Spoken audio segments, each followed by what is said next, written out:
हमारा आज का नावल 2 एपिसोड्स पे बेस करता है। चाइल्डहुड निकाह पे भी बेस करता है ये नावल, लेकिन यहाँ ट्विस्ट ये होगा कि चाइल्डहुड निकाह हीरोइन का हीरो के साथ नहीं हुआ बल्कि किसी और के साथ हुआ है।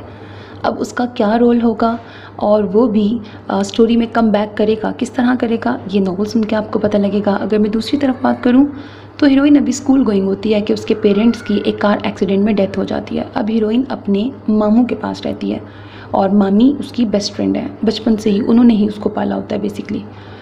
दोनों ही हीरो और हीरोइन फाइनेंशियली बड़े स्ट्रॉन्ग बैकग्राउंड से ताल्लुक़ रखते हैं और हीरोइन के मामू और हीरो के फादर आपस में बिजनेस पार्टनर्स भी हैं। अब इसी तवस्सुत से उनकी मुलाकात होती है और हीरोइन के मामू हीरोइन को हीरो की अपनी एकेडमी भी होती है तो वहाँ पर उसको डिफरेंट कोर्सेज सीखने के लिए भेजते हैं।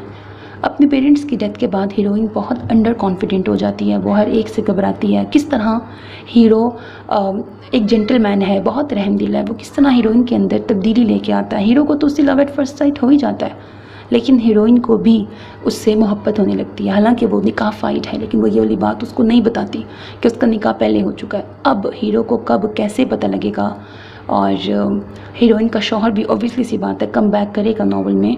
फिर आगे कैसे इनके ट्विस्ट एंड टर्न्स आएंगे, क्या हीरोइन अपने पहले शौहर के साथ ही रहेगी या हीरो के साथ उसकी शादी हो जाएगी। हाँ, नावल की ऑफकोर्स हैप्पी एंडिंग है और यकीनन आपको पसंद आएगा। अपना बहुत ख्याल रखिएगा। नेक तमन्नाओं के साथ अल्लाह हाफिज़।